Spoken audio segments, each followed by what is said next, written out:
todos, sejam bem-vindos a mais um vídeo do meu canal, que também é o teu canal a partir de agora. Em primeiro lugar, queria agradecer-vos a todos do fundo do meu coração pelas visualizações todas, pelas vossas partilhas, pelas vossas mensagens, pelo carinho que demonstraram em relação ao meu vídeo anterior. Muito obrigada. Quem não teve a oportunidade ainda, aproveite-se para subscrever o meu canal, dá um like, partilha com os teus amigos, com os teus familiares e vamos juntos criar aqui um canal super divertido, mas ao mesmo tempo super interessante e educativo. Eu hoje venho-vos falar aqui de um tema que é a ansiedade e os ataques de pânico, que são dois temas muito semelhantes. Vou falar-vos primeiro da minha experiência, daquilo que eu vivi, onde os ataques de pânico foram mais intensos e como é que é lidar com a ansiedade, que eu sou uma pessoa extremamente ansiosa. Os tiques nervosos, aquela coisa do desconforto, a irritabilidade, tudo isso é gerado pela ansiedade. A ansiedade foi sempre um problema recorrente na minha vida, desde que eu me lembro da fase da minha adolescência, que eu fui sempre uma pessoa muito ansiosa. Na altura dos testes, na altura dos exames, eu também não conseguia lidar muito bem com a ansiedade. Tinha imensa dificuldade de concentração a estudar. Durante as aulas, eu lembro perfeitamente que eu era repreendida inúmeras vezes nas aulas e eu sei que muitos de vocês passaram por isso. Na altura da faculdade torna-se um bocado diferente que o professor está aí para nós, mas na altura do secundário eu lembro perfeitamente que era enviado para a minha mãe aquela caderneta que nós todos tínhamos e o único recado que a minha mãe efetivamente via recorrentemente era: a Rita é muito faladora, a Rita é muito distraída, a Rita não presta atenção. Eu às vezes até estava a ouvir o que a professora estava a dizer ao professor, mas estava a pensar nas férias, estava a pensar no que é que eu ia fazer amanhã, nas calças que eu queria comprar, ou na camisola, ou no namoradito, ou em qualquer coisa que não tinha nada a ver com a matéria que estava a ser dada na aula, gente. Comecei a trabalhar, sempre tive problemas, até nas próprias entrevistas.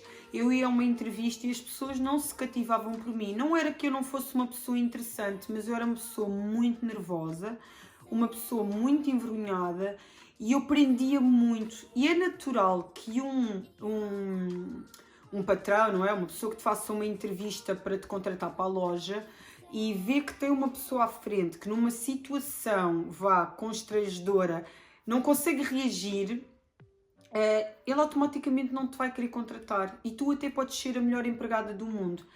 E então eu noto que eu tinha imensos problemas nesse aspecto. Eu falhei por causa da minha ansiedade.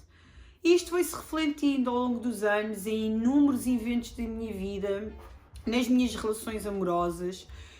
Eu acredito que falhei muito nas minhas relações amorosas devido à minha ansiedade e vou-vos dizer que até o dia de hoje isso ainda acontece.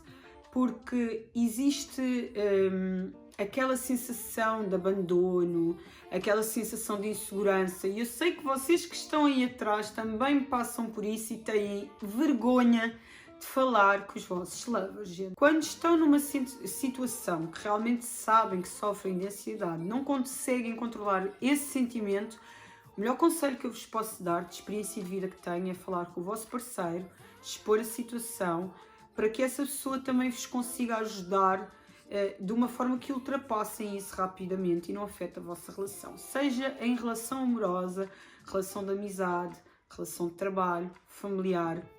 Exponham sempre a vossa situação, não tenham vergonha de falar, porque vocês não deixam de ser pessoas maravilhosas só porque têm esse problema. É algo recorrente nos dias de hoje, em pleno sexo, disse sexo e devia ser século.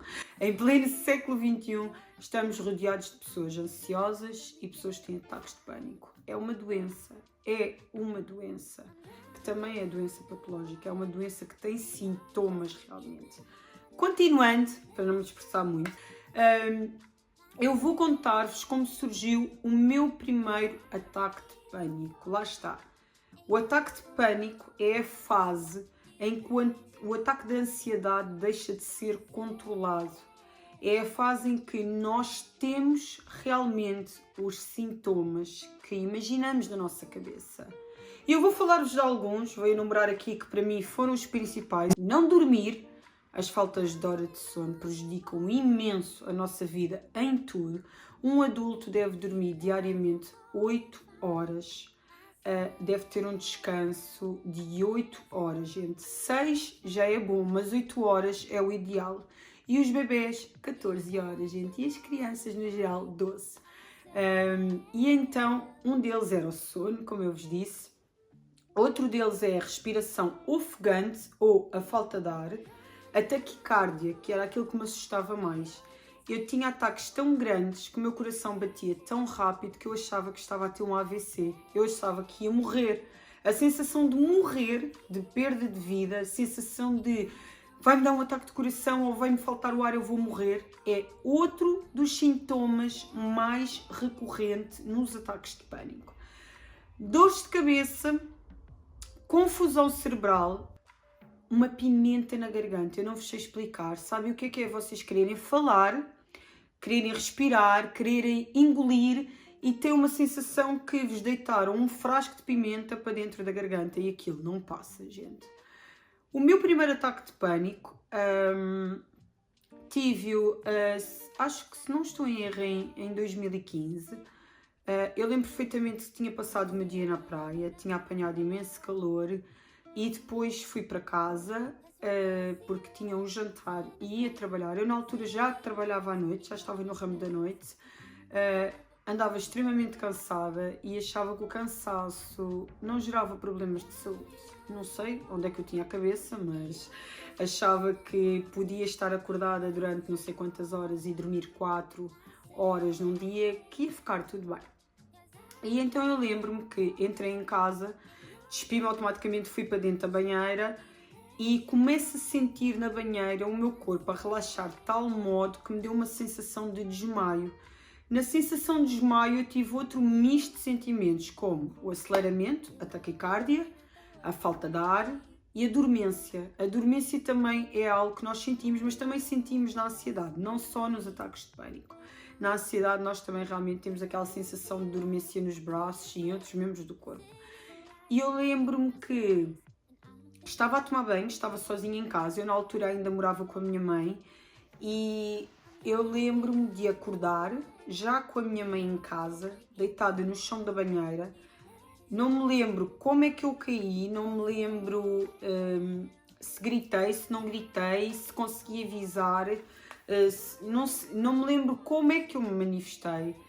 E a minha mãe na altura, assustadíssima, achou que eu estava a ter uma congestão, porque eu tinha comido um bocadinho antes de chegar a casa, no caminho para casa tinha comido, e a minha mãe automaticamente ligou para o 112 para perceber o que é que poderia fazer. E como eles do outro lado da linha também acharam que eu estava a ter uma congestão, foram automaticamente, em 2, 3 minutos a ambulância chegou. A minha mãe enrolou-me num roupão, pronto, para não me verem nua.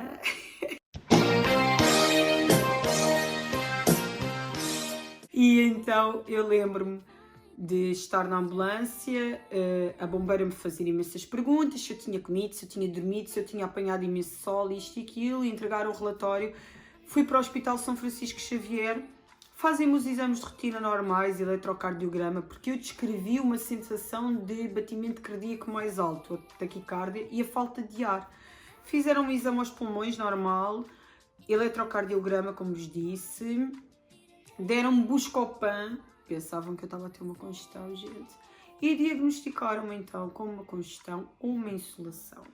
Lembro perfeitamente que o ataque de pânico que tive a seguir foi no meu local de trabalho. Eu, na altura, trabalhava numa discoteca, como vocês sabem, trabalhava à noite, e as discotecas são sítios que têm um ar mais quente, que têm uma capacidade de lotação de pessoas muito grande e que têm imensa gente. Gente. Quem sofre de ataques de pânico não consegue lidar com sítios com muita gente, como discotecas, centros comerciais, metro, autocarros, tudo o que tenha multidões é assustador para nós. Nós achamos que vamos morrer. Fui para o hospital e levaram-me para a ala psiquiátrica do Hospital São Francisco Xavier. Foi aí que eu percebi que o problema que eu estava era grave. Foi aí que eu tive a percepção, o clique de, ok, eu estou doente. Alguma coisa se passa comigo, porque isto que eu estou a ter, estes sintomas todos que eu estou a ter, não é algo normal. Então, eu nunca associei aquele sentimento que eu estava a ter ao meu cansaço e à minha dieta. E vêm as tais médicas, as menininhas com bata branca, por acaso eram super jovens, super acessíveis, super simpáticas, e eu entrei lá a ter um ataque de pânico. Elas deram uma medicação, tudo acalmou, ou seja, eu estava mesmo com aquele problema. Era aquilo, era daquilo que se tratava e eu precisava de ser tratada naquele momento, ou isto poderia dar algo muito grave. A médica conversou imenso comigo, perguntou se eu era usuária de drogas, se eu consumia álcool, se eu tinha tido algum episódio de violência na minha vida. Falámos sobre imensas coisas, estivemos ali cerca de 1h30 a falar de tudo o que se passava na minha vida. A minha mãe na altura já estava diagnosticada com cancro, já tinha a doença e também era algo que me afetava e que eu acabei por ter que falar. Falei de coisas da minha infância, muitas coisas que eu vos vou falar em próximos vídeos, assuntos que eu vou abordar com vocês, porque eu vou-vos abrir mesmo de todo o meu coração.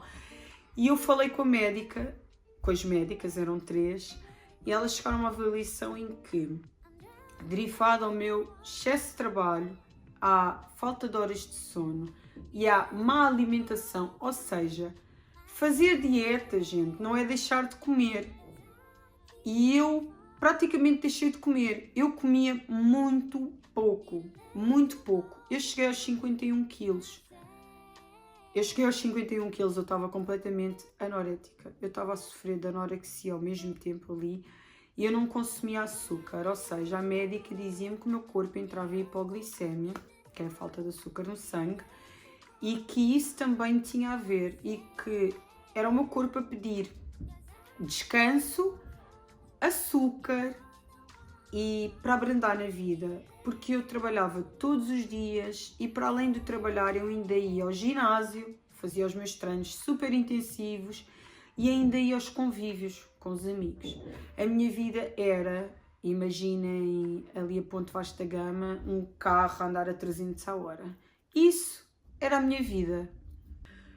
Também se refletiu várias coisas da minha infância, como eu vos disse, e que eu vou abordar mais tarde. Também se refletiu as falhas dos meus relacionamentos amorosos, as falhas do meu relacionamento familiar, algumas faltas que eu tive durante a minha infância, coisas que se passaram, como eu vos falei, no processo da obesidade, ali aquela coisa do colégio, aquilo parecendo que não, também mexeu muito com o meu psicológico.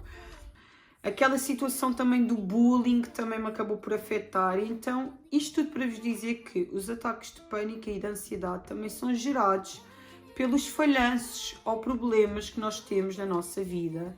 São também, também aparecem muito porque nós, seres humanos, estamos demasiado preocupados em provar aos outros que somos melhores, que somos mais, que somos perfeitos. Por causa também da tecnologia, as redes sociais, há imensas coisas que têm influência para que esta doença venha ao de cima.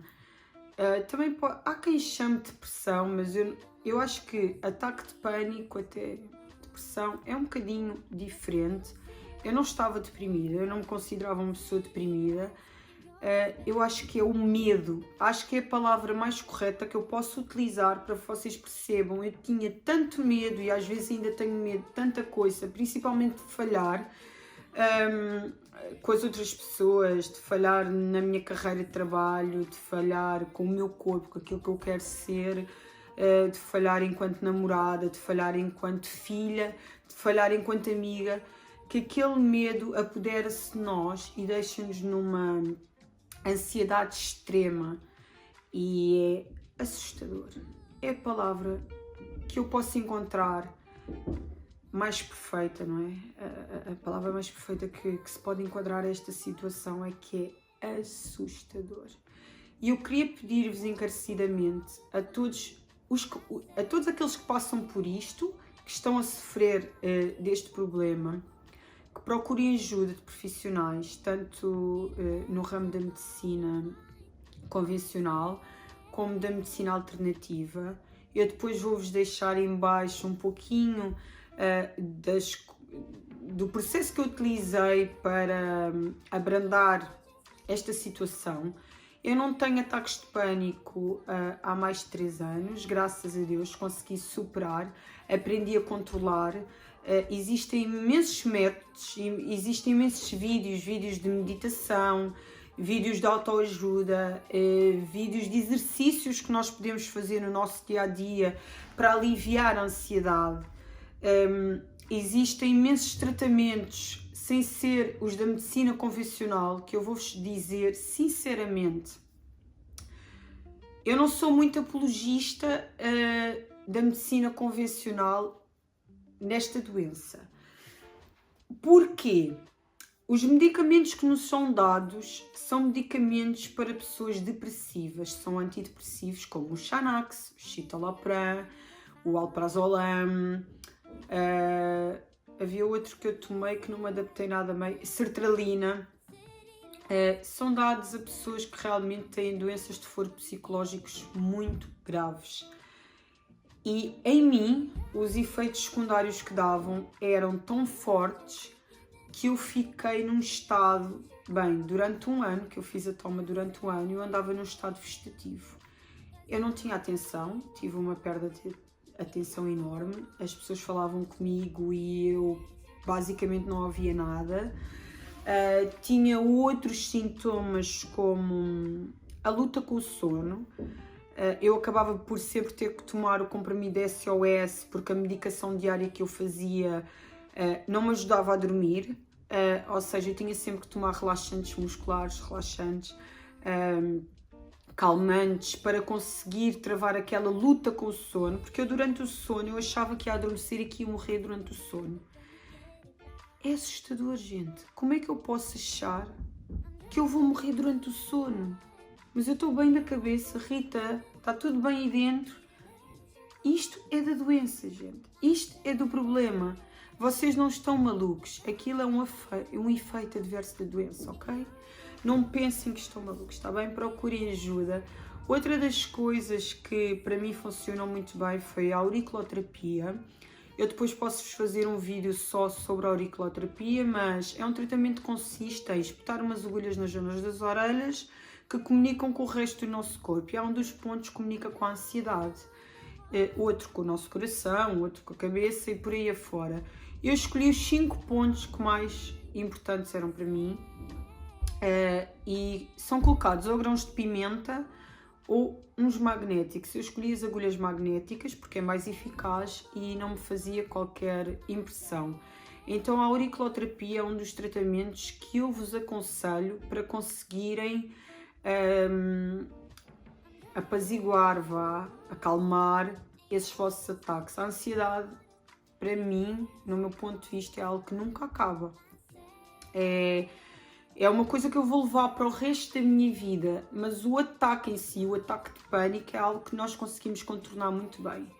Outro dos métodos que eu aconselho às minhas seguidoras que sabem deste problema, porque eu já falei nos meus vídeos de Instagram, aproveitem, sigam o meu Instagram, que vai aparecer aí no ecrã, é a meditação. A meditação, e eu vou-vos deixar um link na descrição, vou-vos deixar uns links dos meus vídeos favoritos, vou partilhar convosco.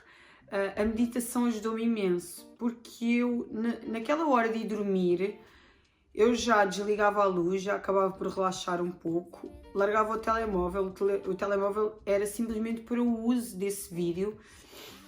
Eu colocava o vídeo, ou coloco às vezes ainda ontem à noite coloquei, porque estava mais agitada.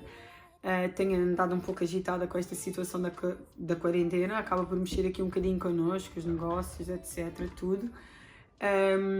E eu colocava o vídeo, o ecrã para baixo, porque a luz também é algo que nos distrai do sono, e ficava a ouvir aquelas palavras, com aquela voz, aquela música de fundo, e aquilo, quando nós damos conta, estamos tão relaxados e a tentar fazer o que nos estão a ensinar no vídeo, que nós acabamos por nos deixar dormir, porque o nosso pensamento absteve-se totalmente daquela sensação da morte, daquela sensação de inquietação, e estamos focados em tentar fazer aquele exercício todo que estão a descrever durante a meditação e acabamos por adormecer.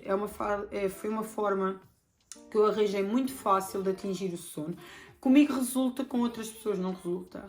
Outra forma que eu arranjei foi o ginásio, dar bem duro no ginásio e fazer aulas didáticas como a dança, a zumba, o pump, aulas que realmente são positivas.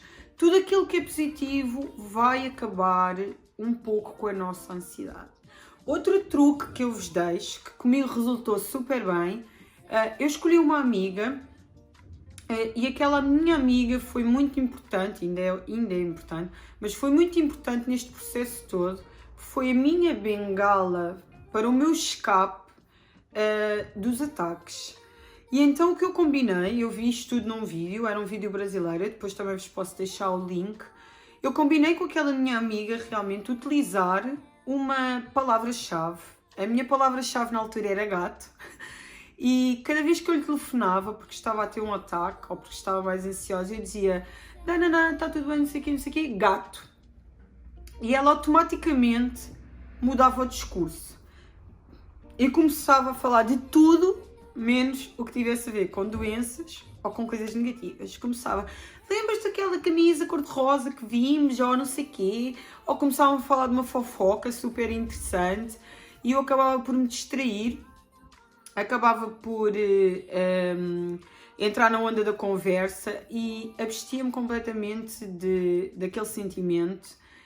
E foi uma maneira que eu arranjei rápida de contornar a situação e pelo menos me senti mais aliviada. Durante um ano inteiro eu tinha ataques de pânico muito frequentes.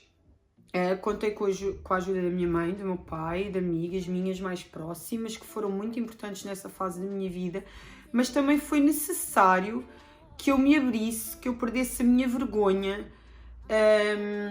É muito importante que vocês percam essa vergonha. Eu sei que há pessoas que gozam com a situação. Eu tinha amigas minhas e amigos meus que ainda gozavam: estás maluca, vai-me assim para o manicômio. E as pessoas não percebem o quanto os ataques de pânico e a ansiedade são graves e o quanto afetam a nossa vida, o quanto afetam o nosso dia-a-dia. E então é bom partilhar isto com pessoas que nos entendam, com pessoas que não façam troça, com pessoas que estejam dentro do assunto. Até podem pegar, partilhar um vídeo com essa pessoa ou abrir o vosso coração, como eu disse anteriormente, e descreverem aquilo que vocês sentem, que é para a pessoa conseguir estar mais próxima, é para a pessoa conseguir contornar esta situação toda e ajudar-vos, está bem? É muito importante que façam isso. Eu hoje sou uma mulher diferente, sou uma mulher que consegue controlar os ataques.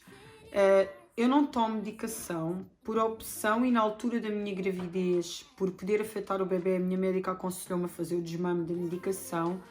E eu, assim que soube que estava grávida, que isso podia afetar a minha bebê, eu larguei de um dia para o outro, ok? Isso não se deve fazer. Se alguém que está aqui a ver o meu vídeo esteja a fazer essa medicação, eu aconselho que façam um desmame e que procurem métodos alternativos que são muito, mas muito eficazes e que vocês podem acabar com esse vosso problema com coisas que não sejam medicação, tá bem? Os medicamentos são altamente viciantes e são tão fortes que nos deixam em estados graves. Ok, aqui está uma das curas da minha ansiedade que acordou da cesta. Diz olá a todos. Não era suposto ela participar no meu vídeo, mas eu também já estou no fim. A Kylie, a minha filhota, foi uma arma que Deus me deu, que a minha mãe me mandou, que é o que eu digo. Eu acho que a Kylie foi enviada pela minha mãe. E a Kylie foi uma arma para o combate também nesses ataques de pânico que eu sofri tão intensos. E é uma arma para a minha ansiedade. Eu, quando me sinto mais ansiosa, quando eu me sinto mais tristonha, eu acabo por recorrer à minha filha, brincar com ela, fazer alguma atividade, distrair-me com ela, e acabo por utilizá-la como um escape a esse meu problema. Então eu digo muito que a minha gravidez, que é um tema que eu também vou falar convosco, foi algo muito importante, e eu vou-vos dizer que durante a gravidez também passei muito mal. Nós na gravidez, mas eu vou falar disso noutro vídeo, está bem? Vamos deixar isso para outro vídeo, gente. Bem, espero que gostem desta minha partilha, espero que... Eu não quis contar-vos, descrever tudo ao pormenor, porque é realmente assustador. E este vídeo é um vídeo para eu transmitir coisas positivas, descrevi-vos aquilo que eu senti, descrevi-vos alguns episódios que eu passei e ao mesmo tempo quero-vos passar uma mensagem muito positiva e que isto tem cura, isto tem imensas maneiras de ser contornado e vocês não são malucos, não estão malucos, vocês estão apenas a passar uma fase má que pode ser contornada com muitas coisas, gente.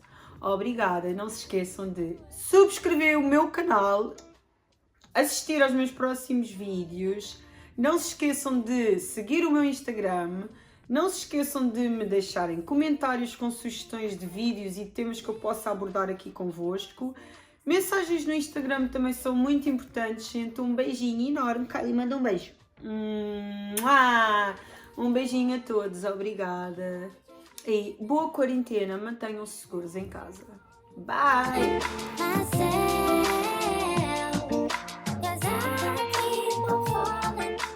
You're